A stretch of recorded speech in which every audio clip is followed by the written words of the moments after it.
Então, eu só queria fazer essa explicação. Obrigada. Obrigado, deputado Edmilson. E depois, para encerrar, deputado Roberto Salles. Abrir votação nominal. Então, e o tempo é curto, tem que ser breve. Mas eu queria fazer algumas colocações. Primeiro é o seguinte. Muita gente fala nos Estados Unidos como referência de república. Mas para algumas coisas se esquece. Deixa de ser referência. Aqui foi falado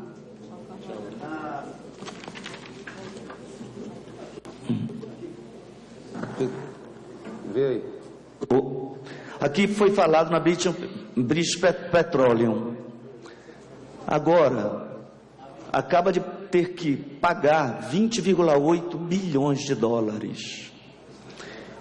E qualquer novo projeto, aquele país avançado tecnologicamente e de uma democracia estável, consolidada, ainda que burguesa, capitalista, aprendeu todas as técnicas usadas na operacionalização para a extração petrolífera, hoje foram redefinidas.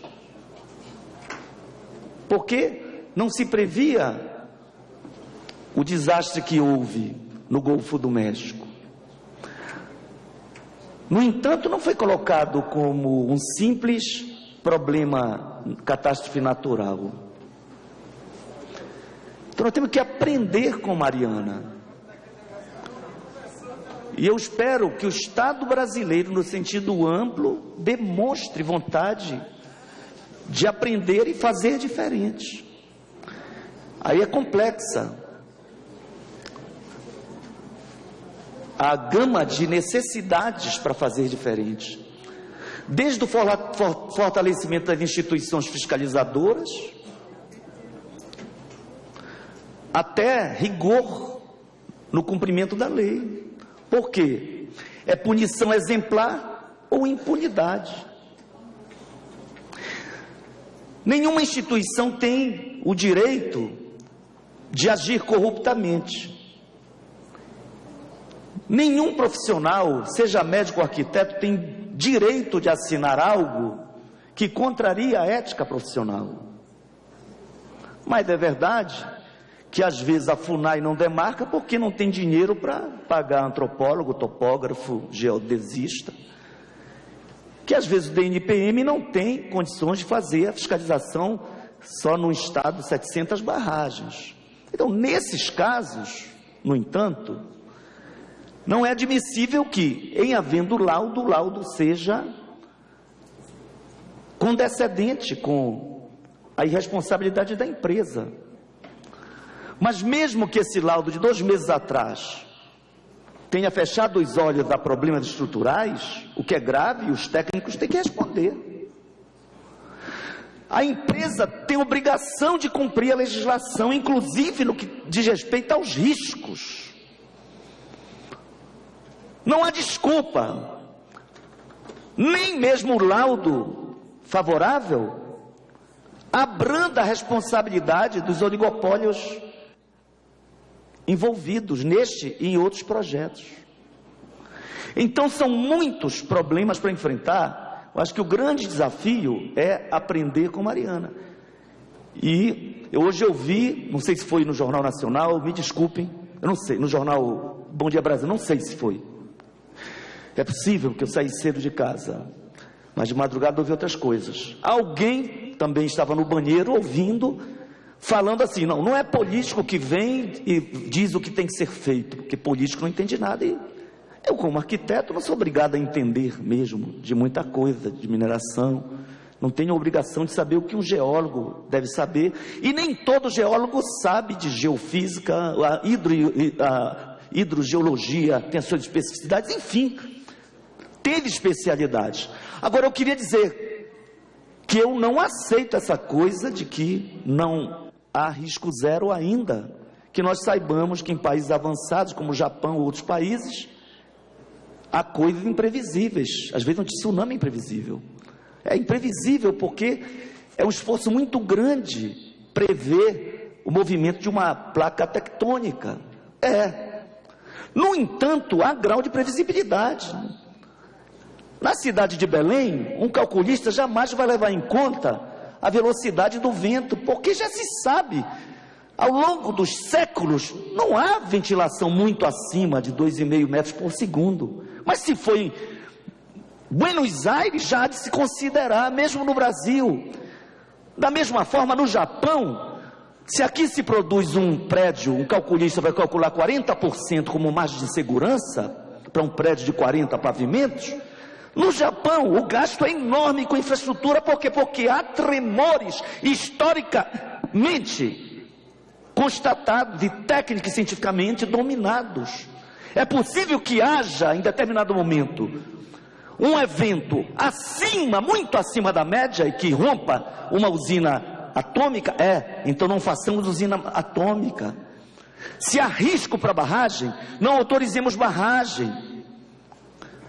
Então, eu queria, deputado Sarney, no entanto, dizer assim, tem uma coisa que eu queria anunciar, nossa assessoria analisará e buscará solidariedade. Eu não quero partir de que haja má fé no decreto da presidente. No entanto, está claro que uma empresa poderosa, ela determina muito as decisões de juízes e até de ministros. Uma empresa poderosa pode usar um laudo do NPM para tirar a culpa, que é sua. Uma empresa poderosa pode se apegar a um decreto para destruir o teor de uma lei e com isso tentar algum juiz de primeira, segunda instância, até que chegue daqui a 30 anos a uma possibilidade de culpa, talvez, se não for engavetado antes. Então, presidente Dilma Rousseff, pelo respeito que eu tenho a Vossa Excelência, revogue esse decreto e o retifique, porque o objetivo é humanitário, o objetivo é positivo, é permitir que o trabalhador que contribui para o fundo possa usá-lo em momentos de crise. E isso também ajuda na economia de um modo global de municípios que estão afetados. No entanto, essa margem para considerar este, entre aspas, acidente, ou um acidente sem aspas, como evento natural, é técnico, cientificamente, moralmente, politicamente absurdo. Ou há retificação, ou nós temos que ingressar na justiça para viabilizar a nulidade desse decreto e a sua retificação. Eu queria, deputado Sarney, agradecer e apenas para concluir, dizer que hoje mesmo me pronunciei sobre decisão na justiça que foi revogada lá no sul do Pará, no Pará, que envolvia a mesma empresa Vale. O Onça Puma, o projeto Onça Puma, houve decisão para que eu paralisasse as atividades e houve um recurso. Aí tem um juiz sensível que logo decide que a Vale pode avassalar, porque afinal de contas a lucratividade do oligopólio desse não pode ter freio. Eu não vou dizer F, indígenas chicrim que estão lá inviabilizados, ou Caiapó, que os dois povos mais diretamente afetados. Então, parabéns ao Ministério Público Federal que recorreu dessa pouca vergonha do Poder Judiciário do nosso país. Porque da mesma forma que há político bandido, há infelizmente no Poder Judiciário, e muitas vezes sem um controle social, gente agindo em favor do lucro, não sei se ganhando para isso. Não sei se tem jabá nisso, mas não é admissível que se coloque em risco a biodiversidade, as vidas humanas, em nome da lucratividade. Inclusive, lucratividade que por conta da queda dos preços das commodities minerais, para não haver redução de lucro, Vale e sua parceira BHP aumentarem mais de 30% a produção, na mesma mina onde se gerou o problema. Foi de 15 para 20 e poucos milhões de toneladas. É claro que um prédio em que cabe 1 tonelada, você coloca 1 tonelada e 300, Vai encerrar, deputado. eu vou concluir. Então espero que tenhamos o aprendizado agora. Sinceramente, não dá para aceitar a falência da engenharia.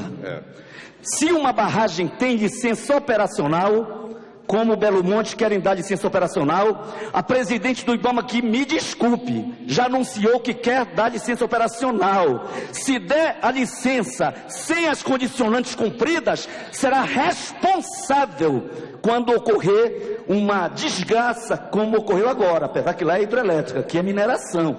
Mas não vamos aceitar. E por fim, presidente, houve um pedido aqui de um sindicalista da região, de onde o sindicato, inclusive, está ligado, que é ligado com lutas, a central sindical, que é o Paulo Barella, que, se fosse possível ainda usar a palavra, seria também no âmbito dos trabalhadores. Dizer, tenho um carinho enorme e um respeito, vou concluir, um respeito aos nossos servidores. Eu acho que houve falha, no entanto. Na entrada, algumas pessoas disseram que o companheiro do movimento atingido por barragem não recebeu, apesar de que apareceu como confirmado. Eu gostaria de ter a confirmação, porque eu não gosto de submeter a moral profissional de ninguém, tirar crédito de ninguém, para poder fazer a crítica a quem me falou. A comissão está ouvindo isso aí, vai fazer dar a crítica a quem falou que não houve confirmação, porque não se pode brincar, porque eu tenho plena confiança, disse lá, nos servidores, nas experiências de formação, de produção, de audiências públicas, a seriedade dos nossos servidores. Então, lógico, eu também não tenho... Pode ter havido alguma falha também. Muito bem. O último orador inscrito, antes das respostas, infelizmente, deputado, tem vários, até Defensoria Pública, muitas pessoas, OAB,